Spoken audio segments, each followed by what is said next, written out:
안녕하세요, 성도 여러분. 오늘 9월 8일 새벽 말씀 묵상을 시작하도록 하겠습니다. 오늘 말씀 본문은 요한복음 7장 14절로 24절까지의 말씀입니다. 요한복음 7장 14절로 24절까지의 말씀을 저와 여러분이 같이 읽도록 하겠습니다. 이미 명절의 중간이 되어 예수께서 성전에 올라가사 가르치시니 유대인들이 놀랍게 여겨 이르되 이 사람은 배우지 아니하였거늘 어떻게 그를 아느냐 하니 예수께서 대답하여 이르시되 내 교훈은 내 것이 아니요 나를 보내신 이의 것이니라. 사람이 하나님의 뜻을 행하려 하면 이 교훈이 하나님께로부터 왔는지 내가 스스로 말함인지 알리라. 스스로 말하는 자는 자기 영광만 구하되 보내신 이의 영광을 구하는 자는 참되니 그 속에 불의가 없느니라. 모세가 너희에게 율법을 주지 아니하였느냐? 너희 중에 율법을 지키는 자가 없도다. 너희가 어찌하여 나를 죽이려 하느냐? 무리가 대답하되 당신은 귀신이 들렸도다. 누가 당신을 죽이려 하나이까?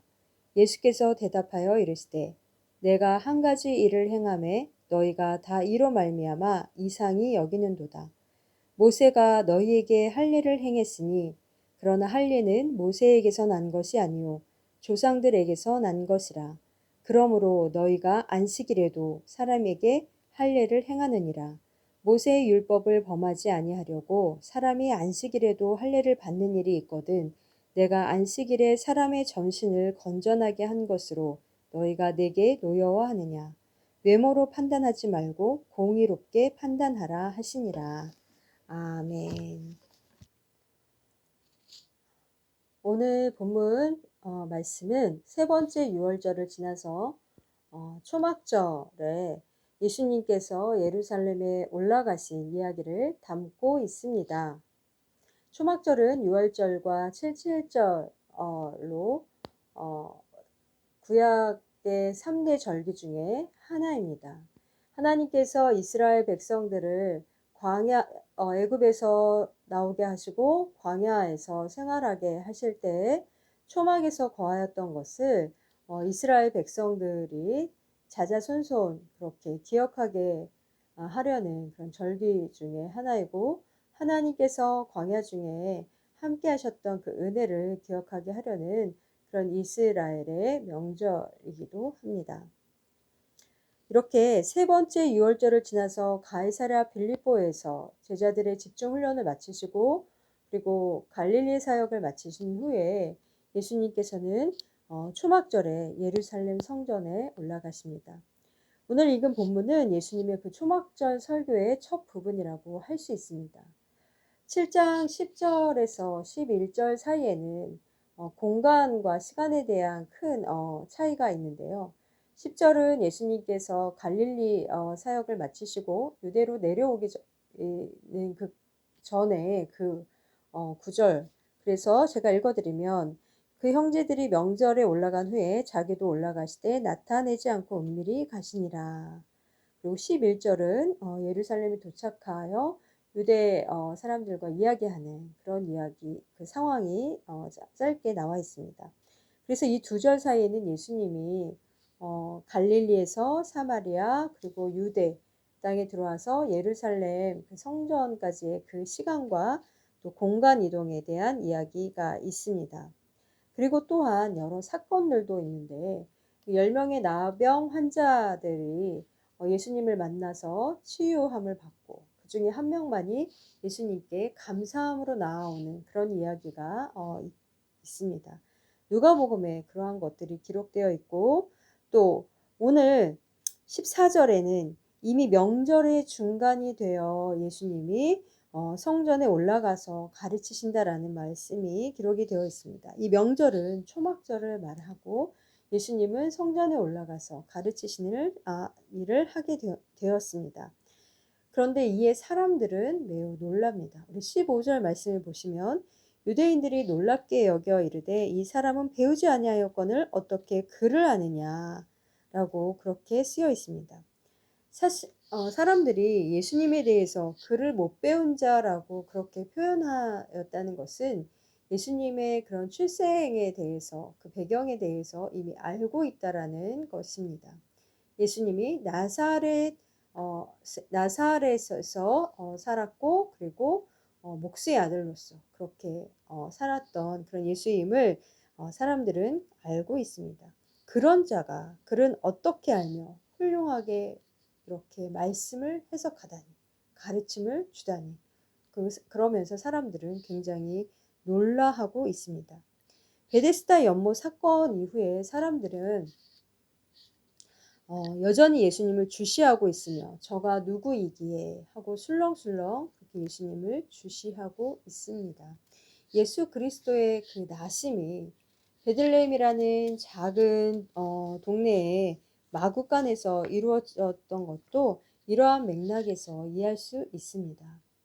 예수께서 헤롯 왕처럼 왕으로 태어나고 또 궁전에서 왕궁에서 태어나서 자라났다면 사람들은 아마 그 권력 앞에 복종했을 것입니다. 자기의 속 안의 마음은 그렇지 아니하여도 겉으로는 복종하는 척이라도 행동하였을 것입니다. 예수님이 낮고 천한 모습으로 이 땅에 오셨다고 사람들은 말하지만 가장 인간의 자연스러운 모습으로 오신 것입니다. 필요한 만큼 벌어서 먹고 그리고 누구와도 격이 없는 그런 서민의 모습으로 사람답게 오셨습니다. 사람의 화려함을 입지 않으시고 하나님이 주신 그대로의 그 사람의 모습으로 이 땅에 오셨습니다. 왜곡되어서 메시아를 알고 마음은 없지만 겉으로만 이스라엘 백성, 하나님의 자녀인 것처럼 그렇게 행동하는 우리 사람들이 될까봐 어쩌면 그럴 거라고 하나님께서는 예상하셨기 때문에 이러한 치밀한 계획으로 예수님의 그 작은 마을 베들레헴에서 마구간에서 태어나게 하시는 그런 계획과 그런 사랑을 우리에게 보여주셨습니다. 그래서 예수님은 사람답지 않게 외식하며 권력 앞에만 붙어서 종교인들이 그 권력자들에게 친하게 지나면서 또 외식하는 그런 사람들에게는 예수님께서는 당당한 모습으로 서셨습니다. 예수님은 참 하나님이시고 완전한 인간이십니다. 24절에 예수께서는 이렇게 말씀하십니다. 외모로 판단하지 말고 공의롭게 판단하라.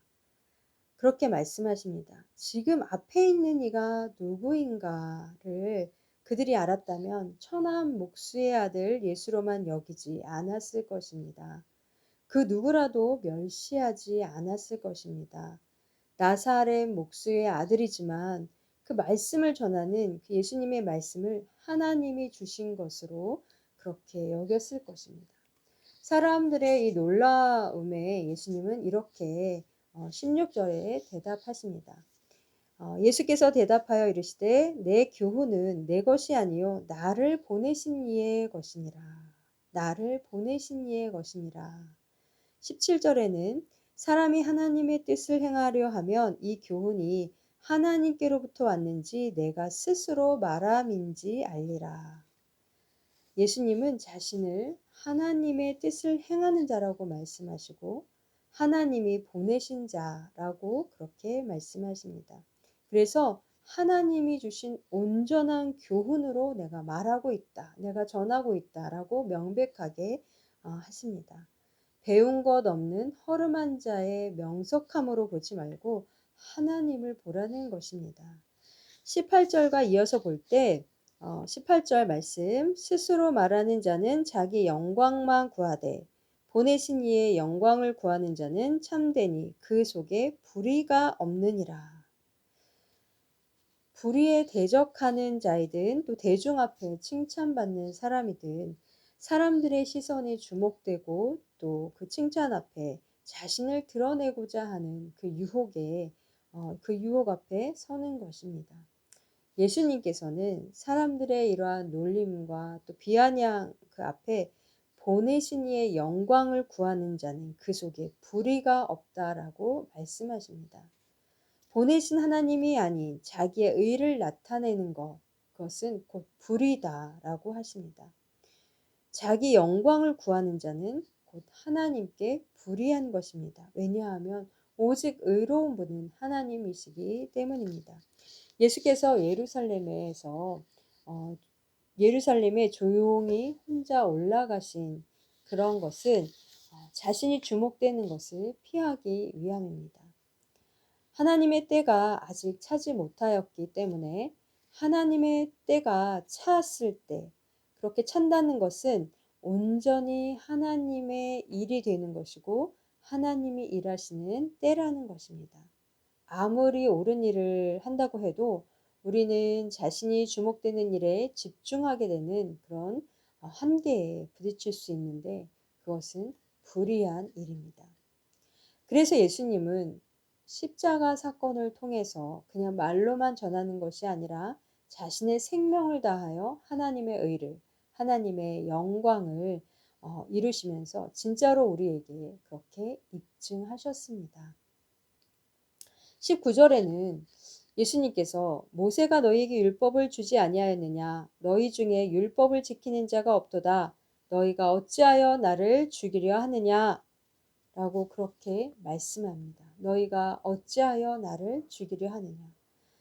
요한복음에만 예수님의 직접 예수님이 하시는 말로 나를 죽이려 하느냐라는 이것이 반박하는 것이 2번 더 나옵니다. 요한복음 8장 37절과 8장 40절에 나옵니다.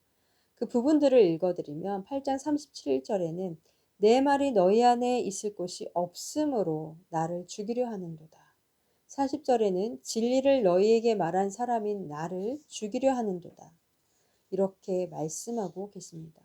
예수님은 자신을 하나님이 보내신 자라고 그렇게 말씀하시고 하나님의 영광을 구하는 자라고 그렇게 말씀하시고 하나님이 말씀하신 그 온전한 교훈을 말하는 자라고 그렇게 말씀하시면서 그것을 적대하고 거부하고 믿지 아니하는, 그리고 심지어 죽이려고까지 하는 이들에게 그렇게 반박하여 정면으로 그렇게 말씀하고 계십니다.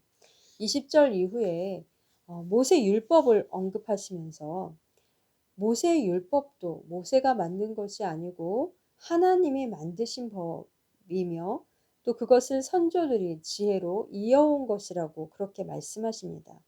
그래서 이때 유대인들은 할례는 안식일에도 할례를 행할 수 있도록 그렇게 전통에서 이어져 행하였습니다.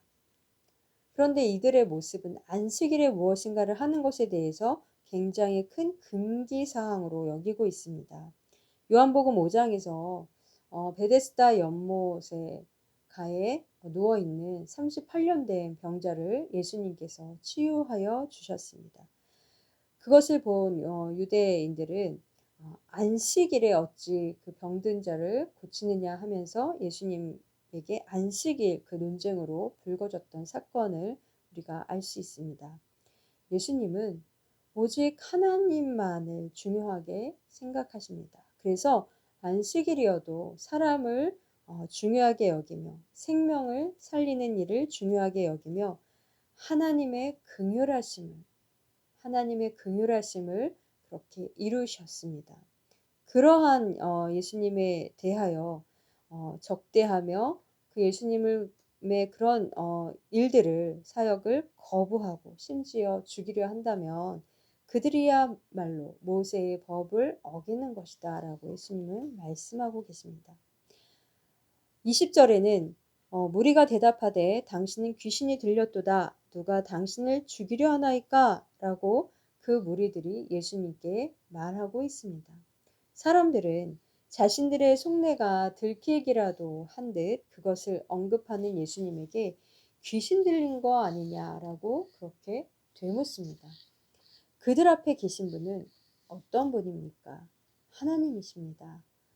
우리를 찾아오신 하나님의 아들 그리스도이십니다. 빛 앞에 어둠은 어떻습니까? 그렇게 어둠은 빛이 비추었을 때 그냥 물러가듯 그렇게 사라집니다. 예수님은 우리의 속사람을 아시는 분이십니다. 죄악된 모습을 아시는 분입니다. 그 어떤 것도 속일 수가 없습니다. 그래서 우리는 두려운 마음으로 그분 앞에 서는 것입니다. 그러나 그분은 우리를 해하려고 오신 분이 아니고 우리의 생명을 그렇게 살리려고 오신 분입니다. 심지어 우리를 자신의 목숨보다 더 사랑하시는 분입니다. 그래서 우리는 그분 앞에 서면 죄된 모습은 물러가고 예수님의 사랑으로 우리의 영혼은 살아납니다. 예수님을 만난 삭개오의 모습도, 또 수가성의 사마리아 여인도, 38년 된 베데스다 연못가의 그 병자도 그렇게 예수님을 만나서 그렇게 그 영혼이, 그 생명이 살아났습니다. 예수님은 우리가 가진 것으로 판단하지 않으시고 우리의 외모로 판단하지 않으십니다. 우리의 속사람을 아시는 그분은 우리의 아픔을 아시고 우리의 고민을 아시고 우리의 모든 상황을 아십니다. 힘들고 지칠 때 주님 앞에 하소연하듯 기도할 때도 있습니다. 그렇게 힘없이 기도할 때 내가 너를 사랑한다 라고 하시는 그 주님의 음성은 우리의 피곤함도 아픔도 그 나약함도 만져주시고 위로해 주십니다. 우리 속의 상처는 아물고 상황은 변하지 않았을지라도 그 예수님의 사랑만이 우리 안에 남게 됩니다. 왜 그렇습니까? 예수님은 사랑이시기 때문입니다. 그러나 세상은 그 속을 들여다보는 예수님을 귀신 들렸냐라고 그렇게 합니다. 세상은 예수님에게서 위로를 얻지 못합니다. 오히려 가진 것 없는, 배운 것 없는 그런 자로 얕보고 미워합니다. 그러나 우리 그리스도인에게는 예수님이 내 앞에 계시다는 것은 동행하시는 것, 임재하시는 것, 그런 은혜의 축복으로 고백할 수 있습니다. 말씀을 마치면서 우리를 찾아오셔서 누구보다 더 나를 잘 아시는 그분이 지금 우리와 함께 하시고 우리 앞에 계십니다. 오늘 하나님이 보내시고 하나님의 말씀을 우리에게 전하시고 그리고 우리를 구원하신 그 예수님이 우리와 함께 하십니다. 그 은혜를 누리는 한날 되시기를 축복합니다. 기도하겠습니다. 사랑의 하나님 감사합니다. 저희들은 정말 연약하여서 나를 돋보이게 하고 나의 의를 세우고자 하는 그런 마음이 먼저 솟구칠 때가 많이 있습니다. 그러나 우리가 세상에 살아가면서 그리고 주님의 일을 한다고 할 때 나의 의를 드러내기보다 하나님의 영광을 구하는 자가 될 수 있도록 인도하여 주시옵소서. 그리고 우리의 연약한 가운데, 우리의 아픔 가운데, 우리의 모든 상황 가운데 사랑으로 우리 앞에 서 계시는 주님, 우리를 주님의 그 말씀으로 치유하여 주시옵고 주님의 그 사랑으로 우리를 구원하여 주셔서 우리가 주님과 함께 주님과 동행하며 구원의 삶을 누려 나아갈 수 있도록 영생을 살아갈 수 있도록 주님 인도하여 주시옵소서. 오늘도 우리와 함께 하시며 인도하시는 예수 그리스도의 이름으로 기도드렸습니다. 아멘. 오늘 우리가 함께할 기도 제목은 말씀을 기도 제목으로 바꿔서 오늘 하루를 살아가시기 바랍니다.